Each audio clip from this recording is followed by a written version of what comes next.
Tanong nga tayo sa isang profesor dyan sa De La Salle University, si Professor Renato De Castro. Professor, magandang morning! Si Ka Jerry po ito at kasama ko si Tina. Good morning, Professor.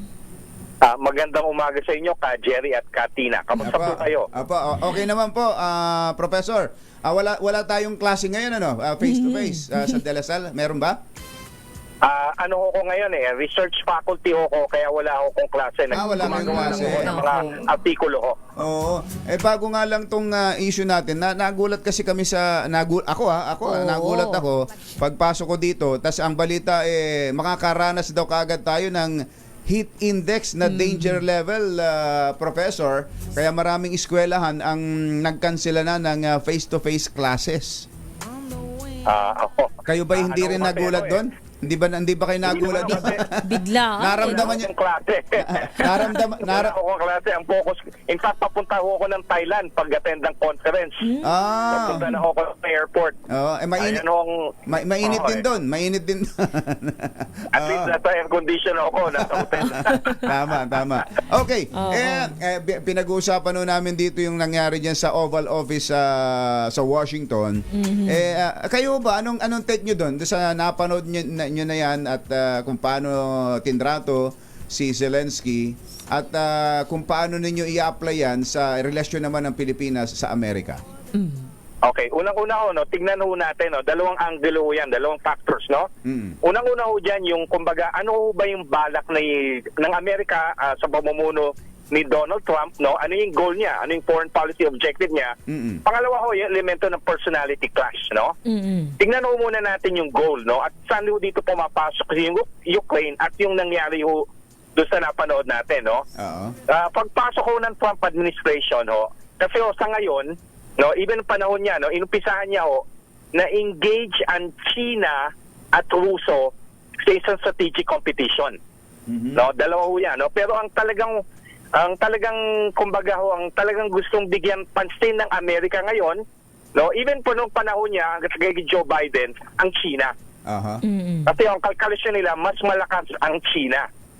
Pero nangyari ho yung gera sa Ukraine noong February 2022, nang-divert ho yung attention ng Amerika sa panahon ni President Joe Biden. So, naghahanda ho sila ng posibilidad na magkaroon ng confrontation sa China, pero at the same time, na-divert yung attention ng resources nila doon sa gera sa Ukraine. Correct. So, ang goal ni Donald Trump, kumbaga, mag-cut na deal sa Russia, tapusin na yung gera sa Russia, at actually mag-focus dito sa Indo-Pacific. Mag-focus sa China.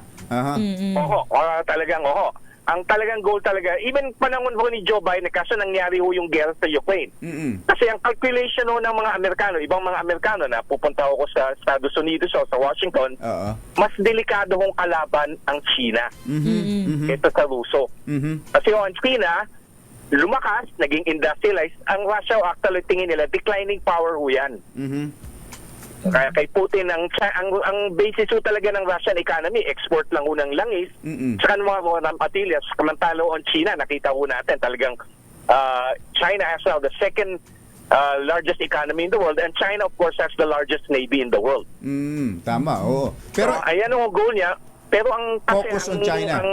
Ang medyo malabo dito yung cutting a deal with Russia. Oo, tama. Kung ano yung mga laman nun at kung paano nila isa sa katuparan yun. Pero ang nakikita ninyo, ang gusto ng Amerika ay kumbaga ibuhos ang lahat ng kanilang kung ano yung meron sila against China.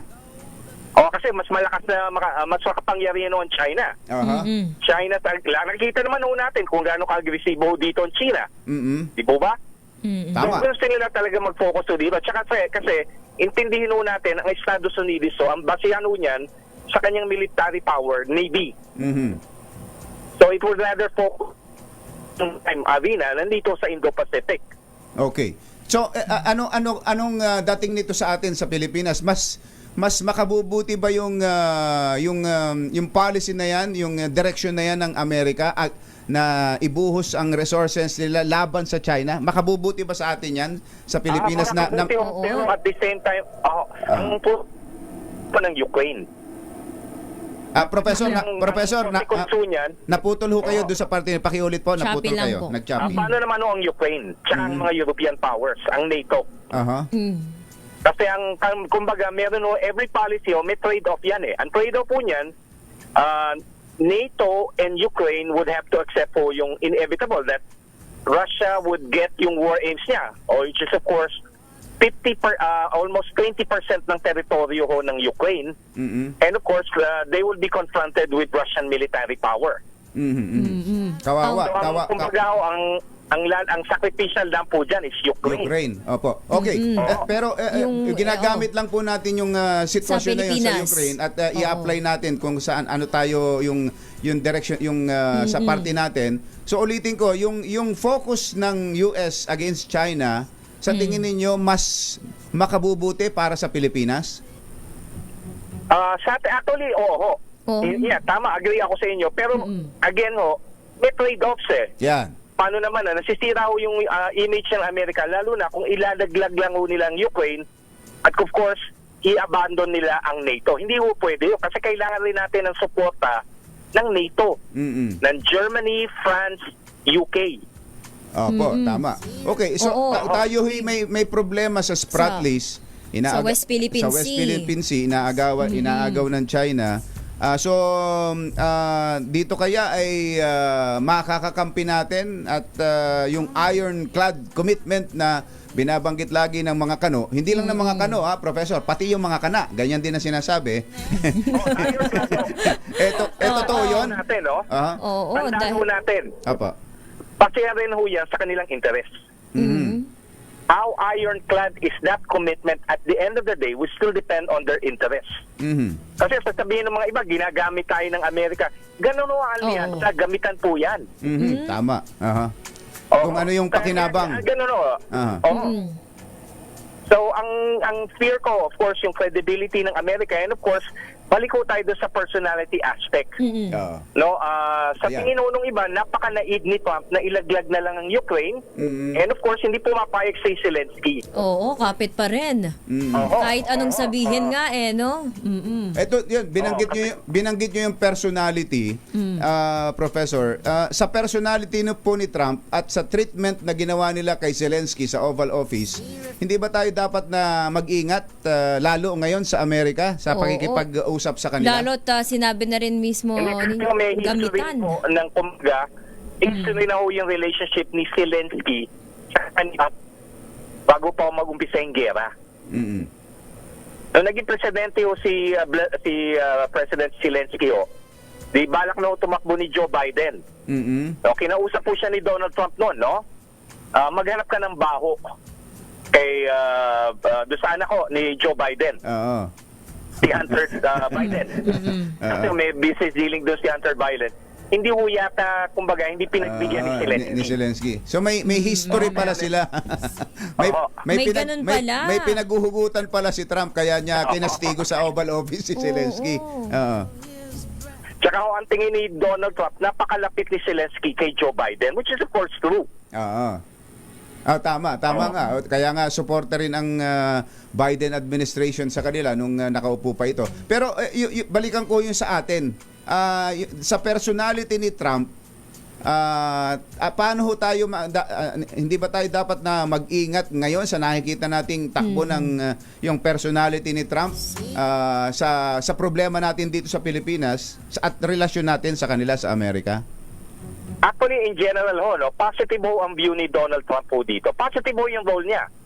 Tandaan ho natin, no, nung kapanahunan niya ho, yung presidente, dati nating presidente, gusto ho tayong, kumbaga, i-separate from the US. Panggitin ko yung presidente dati ho. Kilala naman natin.